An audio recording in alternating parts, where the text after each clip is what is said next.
check your computer if you're in the classroom.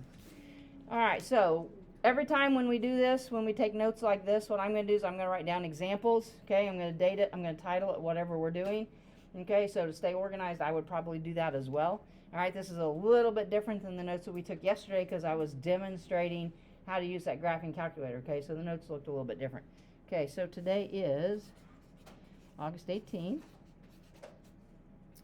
And then since we're doing this the way we did, since we took that pre-test over chapter 1, and then we're not going to do every section in chapter 1. We're only going to do where your weak areas are, okay? So we're going to call this chapter 1 review. Okay. Let's go here. All right, I'm going to do a couple examples. You've got to be able to take an English phrase and turn it into math, or take a mathematical phrase and then write it in English. Okay, so translating back and forth. Okay, so let's just call this algebraic expressions. I'm not going to do tons of these. We'll just do maybe one or two to get you back in the swing of things here. Okay, algebraic expressions. So if I wrote something like 7 less than the product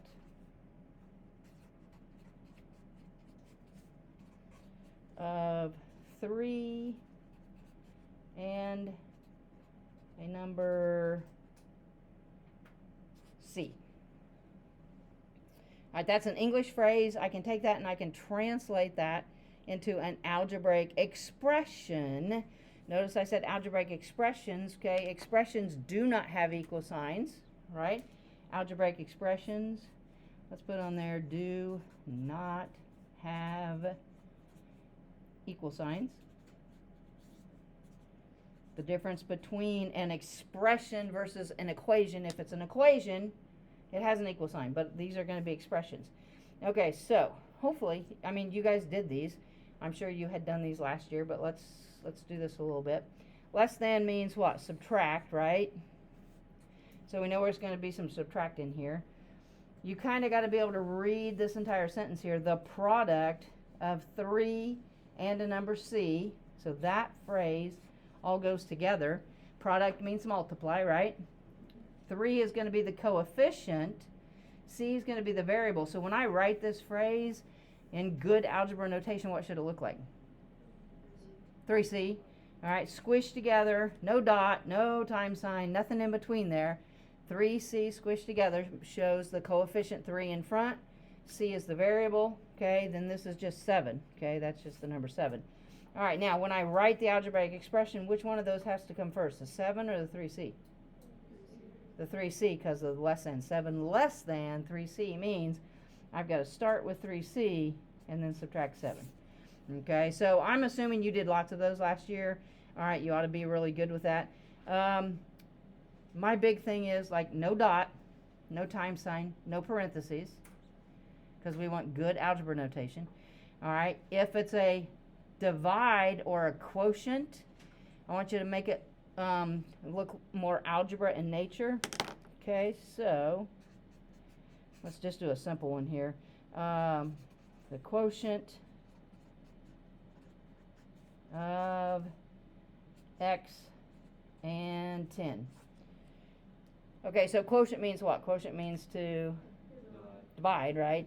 But I do not want that division sign. We're not going to use that one because that is for arithmetic. All right, and we're trying to do algebra. So for quotient, we're going to make it look like a fraction because a horizontal fraction bar does mean to divide. All right, now which one of those has to go on top? Which one has to go on bottom? X on top, 10 on bottom. The quotient of, you can read it left to right, you can do it top to bottom. Okay, so quotients, anytime you've got quotients, we want to use the horizontal bar to mean division.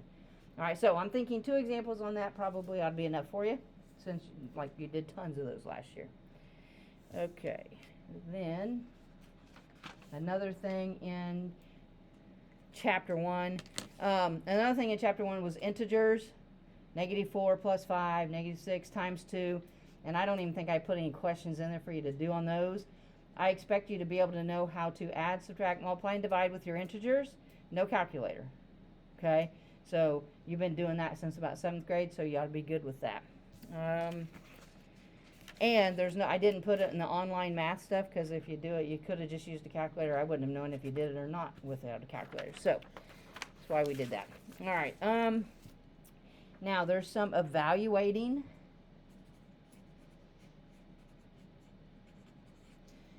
All right, I'm just going to generally write evaluating, because there's like lots of different ways we can do this. One that kept showing up on the pretest, okay, was a fraction. All right, lots of fractions in there. Maybe something like 2/7, and then it showed being squared. Okay, now in general, you know what any number squared just means the number times itself, right? So if you needed to show some work, 2/7 times 2/7, that's what that means, right? You take the bottom number, you square it. All right, you multiply fractions by multiply across top, multiply across bottom. So 4/49. And then if you could reduce it to lowest terms, you can, but we can't really. So square the top number, square the bottom number, okay? So that one, I think some people were missing that, so that's a good thing. They also had, within this concept, anything that is a perfect square root, because you did those in middle school, okay? So let's do something like this, like square root of 169 over, I don't know, say 25. Okay, now both those 169 and 25, are they both perfect squares? Yeah. So we will have later an entire chapter where we do radicals and square roots. Okay, but for right now, they introduce this to you just because they're perfect square roots and they're kind of easy to work with. So there is a rule, though, that says I can write this as the square root of 169 over the square root of 25. All right, and that's an algebra stuff that's actually important to be there, okay? But then that lets you easily see, what's that going to be, 13 over 5? All right, I'm good with 13 over 5. No reason to go to a decimal or a mixed number. All right, in calc we don't. We just leave, however ugly the number is, we just leave it. Okay, lowest terms maybe, but improper fractions are fine. So there was lots of those in the homework.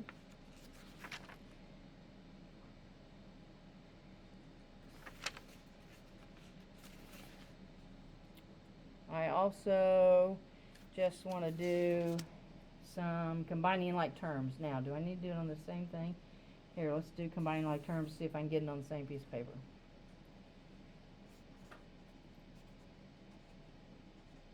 Again, combining like terms, we've been doing this for a long, long time. All right, and even in December when you guys were with me, I mean, I beefed it up a little bit and we had some exponents with them. All right, so in just the Algebra 1 book, you would see really simple ones, like maybe a 4x squared plus 5y minus an 8x squared plus y. Okay, I just wanted to go through, combine some like terms. All right, in an Algebra 1 class, you're probably only going to have one variable, maybe some exponents. Okay, so what? These two are like terms, right? So 4 minus 8, negative 4. And then when you add like terms, you get a like answer. All right, these two are like terms because they both have y's. What's the imaginary thing in front of here? 1. Yeah, it's imaginary 1 sitting in front of that one. So when you put those together, you should have 6 of those y's. All right, and I do. Again, I think that you guys are really good at that, okay? Unless you drop a negative or make a silly mistake, you're not making a mistake on that. All right, but what I did with you in December, I ought to be able to use more than one letter. I ought to be able to throw tons of exponents in there because the concept is the same. All right, so we're going to do things like, I'll still keep the coefficients relatively small, but I don't know, let's do like an 8x squared y to the third plus 2xy to the fifth minus 2x squared y to the third. And I'm stopping there because I'm out of room on my paper. Okay, it doesn't matter how many variables and what the exponents are. I can still go through and try to find like terms. All right, if all the letters match and all the exponents match, then I know I've got like terms. Okay, when you have like terms, you get a like answer. So that means your x squared, your y to the third is not going to change. All right, so 8 take away 2? 6. And if I'm adding like terms, I'm going to get a like answer. So x squared y to the third. All right, the x, y to the fifth, I don't have any like terms. Okay, so I know you had some of those because I gave them to you in December. Okay, but the difference between this is typically just in an Algebra 1 class.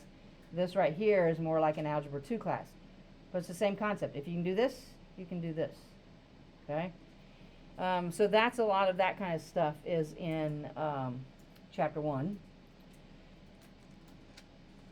Let's do some more evaluating of algebraic expressions. Just a couple examples. Evaluating algebraic expressions.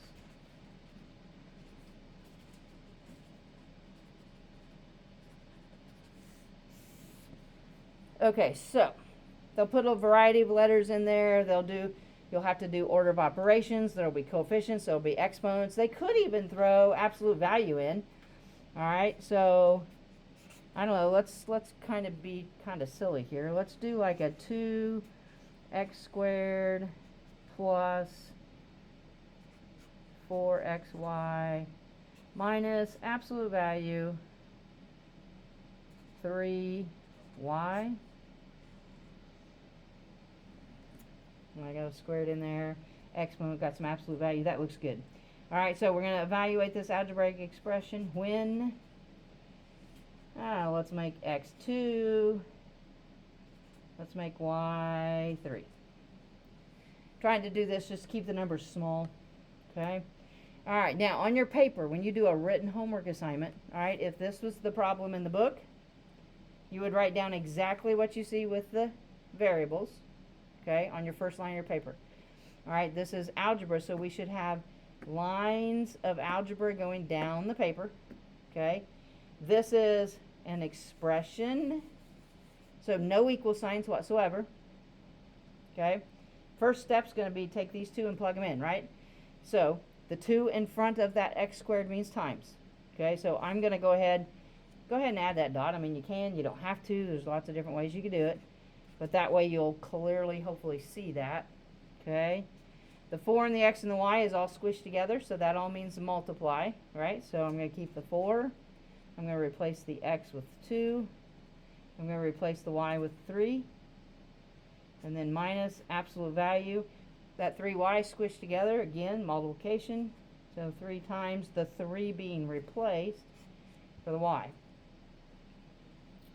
Okay, and then let's see, you got to do the, I don't know what you guys called it. Please excuse my dear Aunt Sally. Is that what you did in middle school?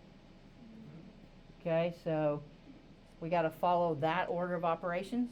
Okay, so right here, I don't really have any set of parentheses.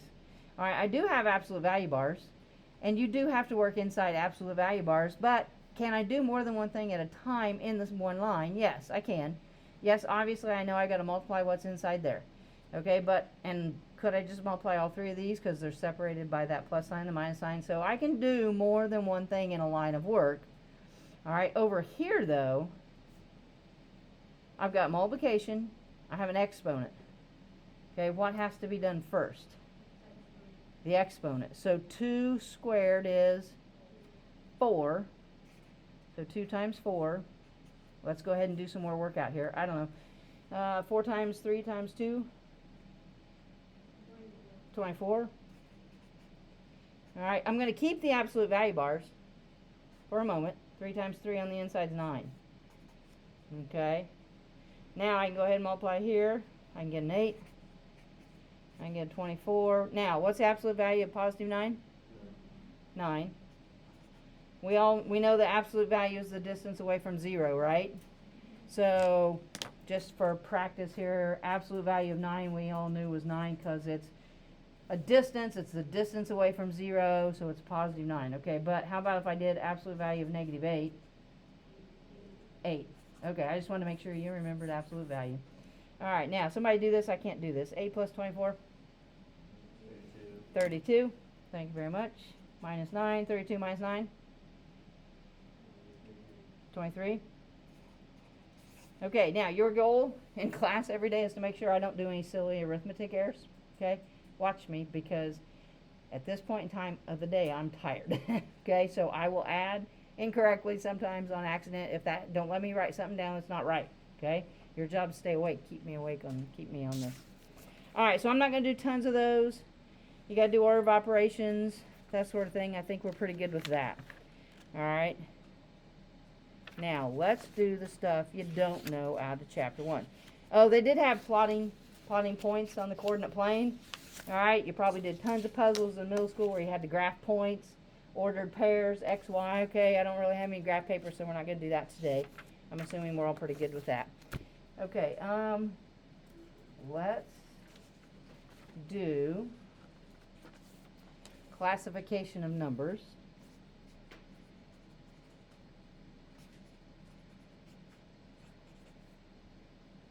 Let's do classification of real numbers. Be a little more specific. Now, to avoid having to write this down, I'm going to do this, which is going to make it very difficult for you to write this. I mean, you can draw the chart. It's been drawn before. I'm going to zoom in here pretty good so we can see it. This piece of paper, this handout, you can download off my website. Okay, I've got it under Chapter 1. All right, so both of these two things that I'm going to give you is on the website. All right, now, let's just talk about this, okay? There's all different types of numbers out there, right? I've used the word integers because I said I want you to be able to add, subtract, multiply, and divide with integers. Whole numbers, natural numbers. I've used the word, I think I've used already today, I've used the word rational. All right, then there are real numbers. You may not know anything about irrational yet. You've worked with pi though, right? Okay, you know pi goes on as a decimal forever and ever and ever, so hopefully they at least introduced that word to you. All right, you definitely have not heard about imaginary numbers yet. That's okay, that's Algebra 2. I won't do that. All right, undefined or not real. Now this, you did deal with. All right, see if I can zoom in a little bit more. This is a fraction. When I had you guys in class back in December, we used fractions like this and we had 0 on the bottom. What were we letting these fractions represent? We were doing a lot of graphing. So this looks like oh, we gotta say it louder. I still didn't hear you. An I. Why an I? Okay, no, not imaginary, but good guess. All right, we did tons of graphing, right? We did graphing in slope-intercept form. Not x-y-intercept. What's the other thing in slope-intercept form? Slope. Slopes are fractions, right? Rise over run. And we did rise over run slopes back in December. All right, so what kind of line was this? This was undefined. Ah, very good, Emerson. Yeah, she's doing this. Okay, when you got 0 on the bottom, we can't divide by 0, right? Your calculator gives you an error. That's why it's classified as undefined or not a real number. And when we looked at this in the form of a slope, it was the slope of a up and down line, because the top number is what? Rise, and the bottom number is run. So if I have a point on a line, I would normally rise and then I would run, right? But if my fraction is 2 over 0, okay, here's my point. I'm going to rise 2, but then I'm not running, because 0 is, I'm not running. So that means the line is an up and down line. Okay, so you have played with that undefined idea in the form of a slope at this point. Okay, now let's go back and just look at this chart. All right, this chart is, do we know what the name of that chart is? Have we heard of the words Venn diagram? Okay, that's a Venn diagram. Okay, it's a Venn diagram. All right, now the way this works, you're going to have a number, and you're going to find the inside-most part that that number falls into.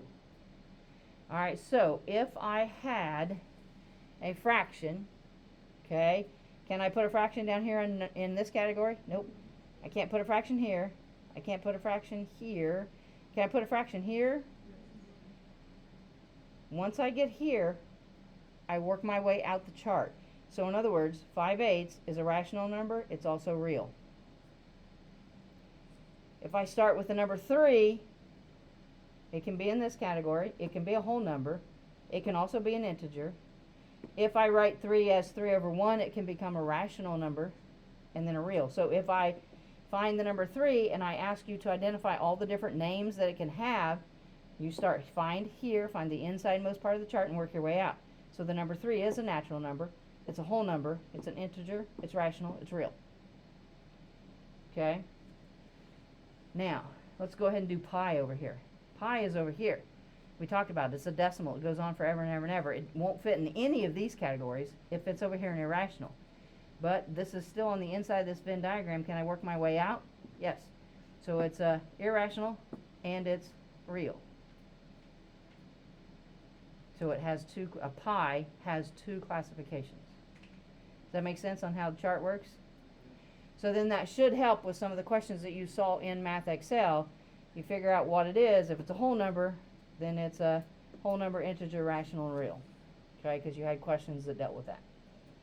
And then there's a bunch of other things down here on the bottom, because this is some really fancy math notation for upper level math classes. All right, the set of all integers can be denoted by that double bar Z.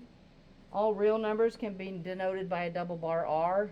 Okay, so these are just fancy things that as you move up in pre-calc and calculus, you're going to start seeing these double bar letters to represent the various things, because you don't always want to have to write out the word rational every time you want rational numbers. You don't want to have to write out all reals every time you are talking about a real number. Okay. And then it made a little note on here, prime and composite. That's just numbers in general. You learned about those in middle school. Okay, so this chart available on the website. Okay, so you can download it, print it if you want it in your notes. All right. If not, you're just going to draw it in your notes. Now, will I ever ask you to draw this chart? No. But I do expect you to know it in the sense that you got to be able to classify your numbers. Okay? All right. So now let's take a look at, let's zoom back out.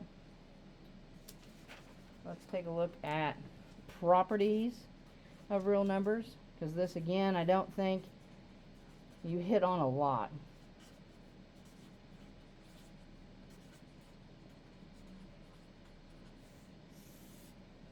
It has people missing these. So that's why we want to look at them. All right, now, again, I'm not going to use this piece of paper. I'm actually going to write. But this piece of paper lists a lot of the properties that you're going to need to know. You can download this off of the internet. Okay, you can print it out. You can keep it. But I'm going to hand write and do examples of all of this. Community property. Have we heard of that word? Please say yes. Oh, good. Associative property. Distributive property. I've used that one a lot. Identity. Okay, inverses. Maybe, maybe not. Zero property of multiplication. All right, so maybe just a few examples of these. All right, so when I do community property, it is community property of addition, or it is commutative property of multiplication. But on here, I'm just going to write commutative. If you do this in Math Excel, it's going to write out the whole title. Okay. Now, clue or keyword that helps you remember commutative is switching, or switched, however you want to phrase that. if the numbers have been switched, you still get the same answer. I can add two numbers in any order, I get the same answer. I can multiply two numbers in any order. Okay, so you're going to see things in Math Excel and in your homework that might be something like, 2.3 equals 3.2, and then they're going to ask you to name the property. All right, if you're doing this as written homework, you do not have to write out community property of multiplication.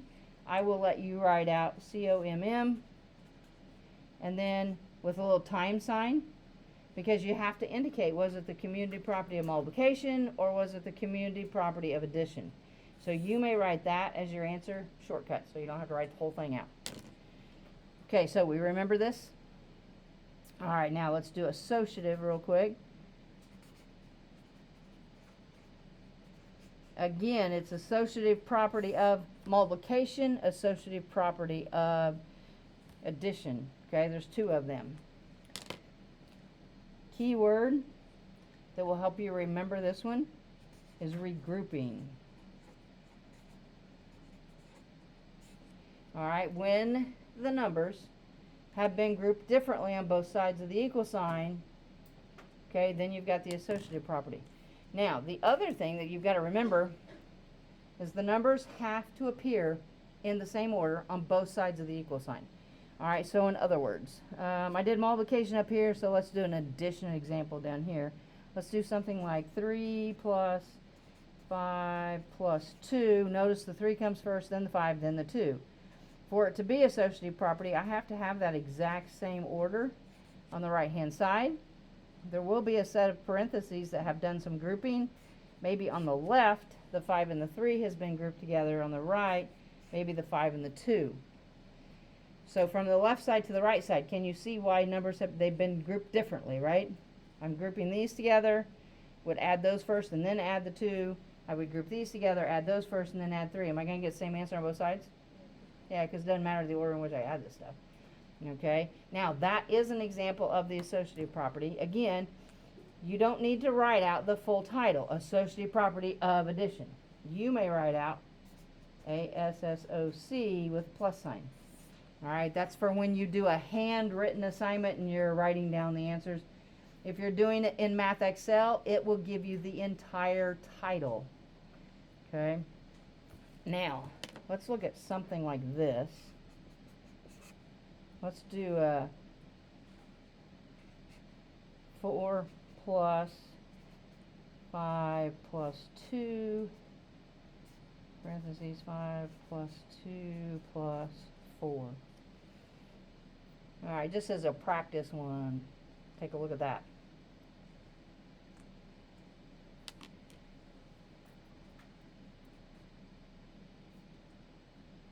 Okay, so is that one associative or commutative? Ooh, we've got some arguments.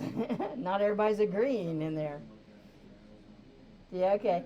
All right, just because it has a set of parentheses, don't just automatically assume it's going to be associative. All right, because are the numbers in the same order left to right? No. Is the same set of numbers grouped together on both sides? Yeah, it is, right? So over here, the 4 is first, and then I add the pairing of 5 and 2. Over here, the 5 plus 2 comes first, still in parentheses. I didn't regroup anything, but I definitely switched the order in which those come. So this one is community property of addition. If you are handwriting your answer, I got to see both of those. I got to see COMM, and I got to see the plus sign, because you got to tell me, is it over addition or is it over multiplication? Okay. Let's now look at some distributive property. Honestly, I think distributive property really, to me, is more of an action. It is a property, but it's an action. You do it. Okay, so let's show it as an action. I'm definitely just kind of making this stuff up. It's kind of a way to explain it to you before you get this, okay? All right. You know enough, since you've done enough of solving equations and that sort of stuff. If I had something like 2 parentheses 3x minus 4 equals 10. Alright, and it said solve. Okay, I'm just working out a math problem here. I'm showing the distributive property. Alright, so if it says solve. Alright, so what would you do? You'd take that 2 and you'd distribute it in, right? You would multiply the 2 by everything that's on the inside here. Alright, so to me, that is the distributive property, but you're doing it as an action to be able to solve this equation. 2 times 3x gives you a 6x. 4 times the 2 gives you an 8. Alright, and then you could keep solving, right? We all know how to do this. Add 8, add 8. So what are we going to get? 6x equals 18. Divide by 6, divide by 6. Alright, go lowest terms. If I divide by 2, well, I get a 9 over 3. If I go again, I'm going to get 3. 18 divided by 6 is 3. Either way you want to get there, it doesn't matter. I didn't screw that up, did I? 18 divided by 6 is 3 last time I checked. Okay. Alright, now, we implemented the distributive property to be able to work this out. Okay, this is us doing that as an action. However, in this particular section in chapter 1, they're going to want you to just identify that the distributive property is going on. Okay, so you're going to see things that might look like, I don't know, let's do like 7 parentheses 2 plus, let's do like square root of 3 is equal to. Alright, now across the board we understand that 7 has got to be distributed to the inside, right? But you might see 7 times 2, which is 14, distribute the other way, plus 7 square root of 3. You might see it where it's all multiplied out on the right hand side. This is still an example of distributive property because I did distribute the 7. Alright, or you might see something, let's start with the exact same problem, 7 parentheses 2 plus square root of 3. What they might do to indicate the distributive property, they might do 7 times 2 or 7 dot 2 plus 7 dot square root of 3. Those are still both examples of the distributive property. But again, not in an application, it's more of a just can you look at it and identify this. If you had to name that property, all you'd have to write is distributive property. Okay, and you can abbreviate. Okay, good so far? Okay. Now let's do a couple identities. Alright, I'm going to do shortcut notation here, ID plus. Alright, on the handout it's going to be the identity property of addition. Okay, should we write that out? Identity property of addition. Alright. Again, that property name is too long, so if you write ID plus, you're going to be good. If I take the number 8, any random number, I just chose 8. What number can I add to 8 and get 8 back? 0.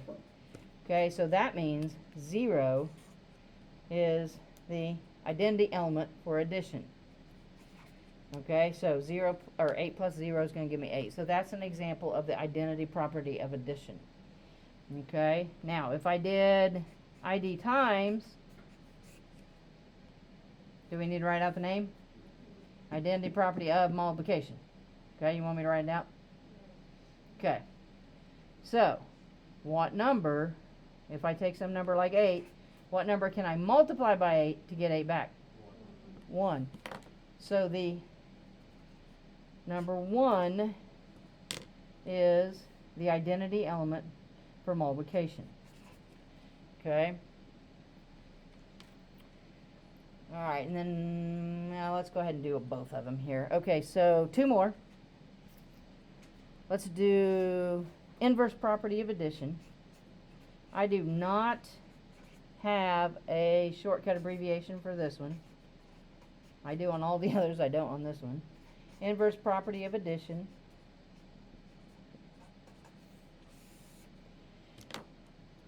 Alright, the way you can remember this, inverse, okay, Inverse undoes something. You can think of it as undoing something. All right, so if I had, say, I'm using 8, so let's use 8. All right, what can I do to 8 to get back to wherever I began if, let's say, I was on a number line? If I'm at a number line at 0 and I move over to positive 8, what do I have to do to that 8 to get back to 0? Nolan? Yeah, subtract 8. Or, since it's the inverse property of addition, I could add a negative 8. Okay, so if I add negative 8, I get back 0. All right, so the positive 8 and negative 8 kind of undoes each other. Does that make sense? Okay. And then, like I said, I do not have a shortcut way to write this. Inverse, I guess you could do inverse plus, so you don't have to write out the whole property name. All right, and then the last one, which is my favorite. Okay, officially, it's called the zero property of multiplication. That's the official mathematical name for it. All right, but I have a much more fun name. We'll do that here in just a minute. Okay, so if I take any number, doesn't matter how big it is or how small it is. If I take some number like 8,251, okay, and I multiply it by 0, what's the answer? 0. On a good day. It's okay. All right, any number times 0 is always 0. So that's a zero property of multiplication. Okay, now you want the fun name? Because I taught middle school for like years, okay? I used to always call this 0 the hero. All right, that helped middle school kids remember what the name was, okay, or what the property did. Because it doesn't matter what 0 goes up against, how big of a number 0 goes up against, 0 always wins. 0 times anything is always 0. All right, and now right now you're looking at me like, okay, we've got all these properties and we're memorizing them, and what the heck, why do we have to memorize all these? All right, but a really good example of why we try to get you to understand properties is right back here where you are applying it in a math problem, okay? A little bit later, obviously not necessarily in Algebra 1, but when we get in higher level math classes, we're going to be doing different things where you're going to have to apply maybe an inverse, or you're going to have to understand about an identity element and the role it plays in future math problems, okay? So, like I said, nice, neat, typed up chart for all of those properties are on the website. If you want it, you can print it out, put it in your notes. If what we did in class is sufficient, then that works too, okay? Now, that's a really fast job of Chapter 1. Okay, but you had done Chapter 1 a zillion times last year because everybody just started starting over with you. All right, so I'm thinking that should be sufficient for Chapter 1. All right, pre-test, I did not take a grade on. I will not take a grade on that pre-test. Okay, that was for me to judge how much you know and how much you don't know. All right, tonight's homework, all right, you are obviously going to look on the calendar, but what it says something along the lines of Chapter 1 homework, all right, in Math Excel. So now we've talked about your weak spots, okay, and I actually want you to do the Chapter 1 stuff for a grade. So tonight's will be, you're going to get 1 homework grade for Chapter 1, okay? All right, anybody have any questions? All right, so if you're at home or if you're in the room, both scenarios, don't forget to log into Google Classroom and take attendance. All right, preferably do that first. As far as